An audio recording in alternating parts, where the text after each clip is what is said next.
Di ekonomi sekarang di mana harga komponen naik, laptop makin mahal dan apa-apa serba nggak pasti ya, gue malah ketemu nih tablet 13 inci nih. Snapdragon 8S Gen 4, layarnya 3,5K, 144Hz, pennya udah include juga, keyboardnya tinggal tempel ya, yang harganya cuma 9,8 jutaan. Nah ini Lenovo IdeaPad Pro Gen 2 dan jujur setelah gue tes ada beberapa hal yang bikin gue mikir ya, ini tablet kok bisa segini ya? Tapi tetap ada juga beberapa hal yang bikin gue gatel. Dan di video ini gue bakal bahas semuanya dari performance, layar, fitur AI yang berguna, sampai satu kelemahannya yang mungkin lu perlu consider. Kenapa Lenovo jualan tablet di Indonesia? Tapi sebelum itu ya, lu penasaran gak sih kenapa Lenovo itu tiba-tiba jualan tablet Android ya? Kenapa nggak dari dulu aja sih? Dan padahal secara global pasar tablet itu lagi ya nggak baik-baik aja sebenarnya.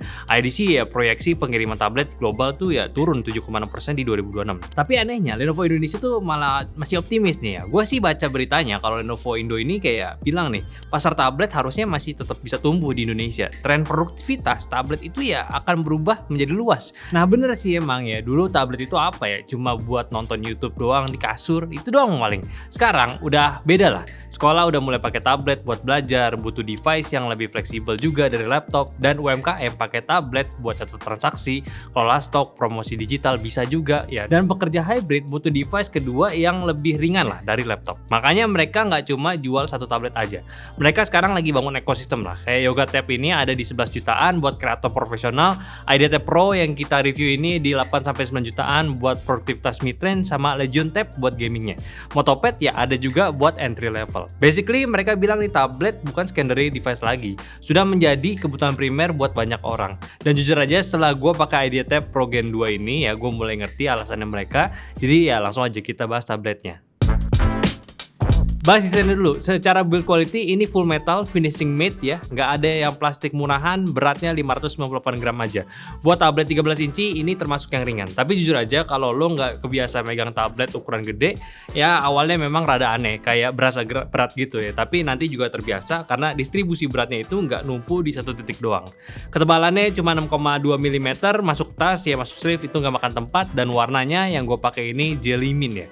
Dan ini memang cukup gendreng sih. Lalu buat aksesoris, pennya nyantol magnet di atas tablet, cukup kuat, nggak gampang lepas. Keyboardnya pakai pogo pin juga, tinggal tempel langsung connect, nggak perlu pairing bluetooth lagi, nggak perlu charging keyboard ya. Sayangnya cover belakangnya ini sama keyboard itu nggak langsung nyatu gitu. Gue sih lebih prefer yang langsung nyatu ya. Kalau bisa covernya tuh 360 derajat lah untuk tabletnya. Sekarang layar nih, dan ini jujur aja yang menarik di tablet ini. 13 inci IPS resolusi 3504x2190 atau 3,5K lah sebut aja. Itu di refresh rate 144Hz, 99% DCI-P3 dan 800 nits peak brightness-nya. Sayangnya rasionya belum pakai yang rasio 3:2 ya. Kalau udah sih sebenarnya ini bagus banget buat gua setidaknya. So buat nonton film tablet di tablet ini ya 13 inci, bezel tipis, resolusi tinggi, imersif lah ya. Di outdoor slightly ya lumayan lah, masih kebaca. Dan ingat juga ini IPS bukan OLED, mungkin bisa aja ketika nanti di Yoga Tab gunain OLED dan turun juga ke IdeaTab-nya. Dan buat yang sering baca PDF, baca dokumen di tablet, layarnya juga udah ada PWM damming-nya ya, jadi udah lebih aman lah kalau digunakan di waktu yang lebih lama. Lalu untuk fitur AI-nya, dan ini sebenarnya poin yang paling underrated di tablet ini, ya mana ada Smart Connect nih. Lo punya HP Android, lo punya laptop Windows, punya laptop tablet Lenovo ya, ini semuanya nyambung lah. Lo bisa copy text di HP, langsung paste di tabletnya. Transfer file tanpa kabel, lanjutin kerja di tablet ke laptopnya. Yang lebih kerennya lagi, lo bisa view dan reply message dari handphone lo. Dan itu pun langsung dari tablet. Gak perlu angkat HP lo lagi. Dan ini langsung bawaan OS-nya, bukan aplikasi third party yang harus lo download dulu. Kalau buat AI ada live transcript ya, lo ada lagi Zoom meeting, dosen lagi ngajar ya, dan ataupun nonton YouTube ya bahasa Inggris, tabletnya bisa langsung transcribe secara real time, bukan gimmick aja nih. Dan ini fitur yang actually kepake sehari-hari. Lalu ada writing tools dan juga smart AI input, yang mana ini bisa bantu nerusin tulisan lo sesuai konteks kayak autocomplete. Bisa rewrite, ubah teks lo dengan style yang berbeda tapi maknanya tetap sama. Berguna nih kalau lo nulis email formal ataupun ya chat casual, bisa nih. Lalu di summarize juga teks panjang jadi poin-poin, dan di keyboard pack speknya ada dedicated button buat Smart AI input. Jadi sekali pencet, AI Assist langsung muncul di app apapun. Yang baru juga ada nih Smart Reader dan juga AI Notes. Ini yang unik nih, support 42 format dokumen, yang mana lu bisa coret-coret langsung di dokumennya, bikin memo langsung juga. Lalu dikasih juga nih WPS Office VC level ya, bukan WPS mobile. Dan ini versi desktop yang di-port ke tablet. Sinkronisasi cloud bisa dan kompatibel penuh sama Microsoft Office, buka Word, Excel, PowerPoint ya nggak ada masalah formattingnya lagi. Udah bisa dipakai buat ngetik-ngetik dokumen kayak di laptop. Dan gua tes juga nih WPS di sini karena ada yang nanya pas unboxing kok gak dinyantik kemarin, gimana soal kompatibilitas Word ke WPS-nya. Gue bikin percobaan dengan tes Word email, terus download, habis itu gue buka di tablet ini. Lo bisa lihat secara urutan dan size-nya udah sama, tapi memang catatannya kayaknya WPS ini punya font Calibri sendiri, tapi font Arial udah aman, bold italicnya sampai spasi per page-nya pun juga aman. Terus kalau mau bikin tabel juga nih udah bisa, mirip sama kayak di Word di laptop, tinggal cari insert aja, terus bikin tabletnya mau row-nya berapa dan isinya pun apa. Gue tes juga bagian bikin PPT yang buat yang suka bikin presentasi ini juga bisa dan cenderung mirip kayak Office punya ya. Jadi nggak banyak kaget buat beberapa halnya. Gue juga tes untuk yang Excel-nya, download gitu ya, buka lihat datanya, kebuka ataupun error, dan hasilnya ya mirip sama yang ada dikasih Excel Office-nya juga. Lo bisa lihat aja isinya juga yang kita edit dan juga bukan sekedar preview aja. Tentu aja ada kalimat bisa menggantikan laptop ini ya bukan artinya benar-benar ya bisa banget sebenarnya. Tapi kalau kebutuhan lo Office dan preview data ataupun edit data atau masih bikin presentasi, WPS Office PC level ini memang masih bisa diandelin lah. Palingan ada sedikit batasan kayak misalnya font Calibri tadi ya, tapi function bold, italic masih aman dan bisa dipakai. Ya udah cukup lengkap lah untuk productivity apps-nya di tablet ini, kayak tinggal pakai aja dan udah include di tabletnya tanpa harus download manual. Untuk mesinnya dia pakai Snapdragon 8S Gen 4 ya. Ini chipset yang masih tergolong baru, rilis kurang lebih setahun, dan dari yang pernah gue review, HP yang pakai chipset ini kayak Poco F7, terus juga iQOO Neo 10, mereka udah bisa disandingin lah sama flagship di atas 10 jutaan. So menarik banget untuk sebuah tablet under 10 juta pakai chip ini. Jadi gini ya, gue tes beberapa benchmark kayak di Antutunya itu bisa dapat 2,3 jutaan. Geekbench singlenya dapat di 2000 single dan multinya 6500-an. Kalau untuk 3D Mark IV Live-nya di 16 ribuan dan untuk stress testnya itu bisa mendapatkan skor di 89%-an. Harusnya sih bisa lebih oke kalau dari awal itu nggak ada penyesuaian performance. Tapi secara overall ini udah solid lah.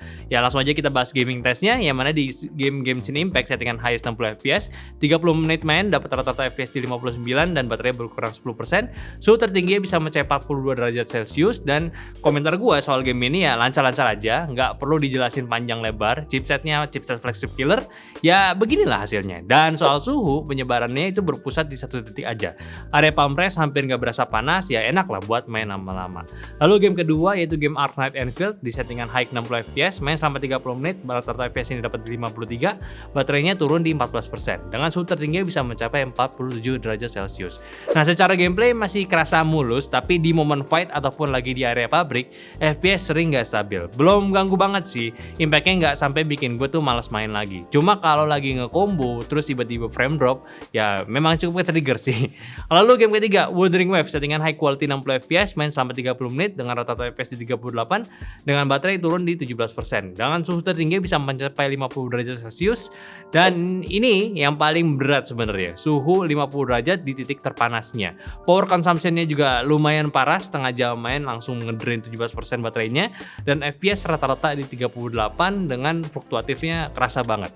Terbang, flight monster, dan explore map ya semuanya ada naik turun fps ya, tapi ini gue setting full rata kanan, jadi mesinnya digeber habis-habisan. Saran gue kalau lo mainnya WUWA, turunin presetnya ke quality ataupun yang lebih aman ke medium. Lo masih dapat visual yang bagus dan performance-nya bakal jauh lebih stabil. So komentar gue buat tablet ini ya, ketika untuk main game ya baterainya memang agak boros, tapi ya itu cuman catatan pertama aja ya. Bisa diwajarkan juga karena ketika lo main game di tablet ini ada kemungkinan besar gamenya itu akan merender grafik natif si tabletnya ini, yang mana di 3K ya.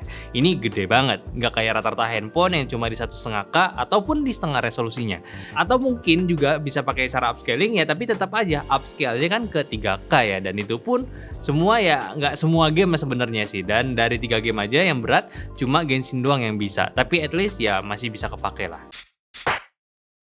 Lalu ada juga 4 speaker JBL dengan tuning Dolby Atmos. Ini udah bagus juga, bassnya ada, nggak ngedentum, vokalnya jelas, nonton film di kamar ya 4 speaker ini ya cukup ngefeel ruangan lah dengan baik. Kalau tipenya yang suka nonton Netflix di tablet tanpa headset ya ini masih cocok lah. Lalu untuk koneksi ada Wi-Fi 7, ini udah waterproof juga, bahkan ya Bluetooth 6, USB-C 3.2 dengan display port out juga, jadi lo colok monitor eksternal bisa, langsung presentasi, nggak perlu dongle tambahan lagi. Lalu ada microSD, slotnya up to di 2 TB, tapi ya nggak ada SIM cardnya ya. Ini Wi-Fi only, nggak ada opsi LTE. Jadi buat sebagian orang ini deal breaker memang kalau lo sering kerja mobile dan nggak selalu ada Wi-Fi. Lo harus setting handphone atau ya cari tablet lain. Tapi ya gue sih bukan tipe yang gunain data di tablet ya. Ribet atau terduit buat internetan tablet lah. Dan juga baterainya di 10.200 mAh. Ya angka yang gede, tapi ya real world-nya ya tergantung pemakaian lagi sebenarnya. Buat pemakaian sehari-hari ya ini masih tergolong aman. Dapat charging juga di 45 watt dan terpenting chargernya itu include di boxnya. Ini beda nih sama yang varian Eropa, katanya chargernya itu dijual terpisah. Dan untuk sebuah tablet yang dapetin update software cuma sampai Android 18 dan security patch 4 tahun ini, ya sebenarnya ini tergolong aman ya. At least ini udah di-declare lah. Karena beberapa tablet, apalagi tablet lama, ini benar-benar dianaktiriin dibanding sama HP-nya gitu. So lu ya masih ada jaminan pakai tablet ini dipakai di waktu yang lebih lama lagi. Dan juga untuk garansinya juga lu bakal dapat jaminan yang beda dari brand-brand HP lainnya. Karena ini ya quote on quote ya ini brand laptop juga kan. Jadi ya lu dapat garansi basic 1 tahun bawaan, tapi lu bisa upgrade lagi jadi 3 tahun premium care plus dapat ADP juga. Buat harganya ya ini masih aman lah di kondisi sekarang. Dia tergolong worth the price juga.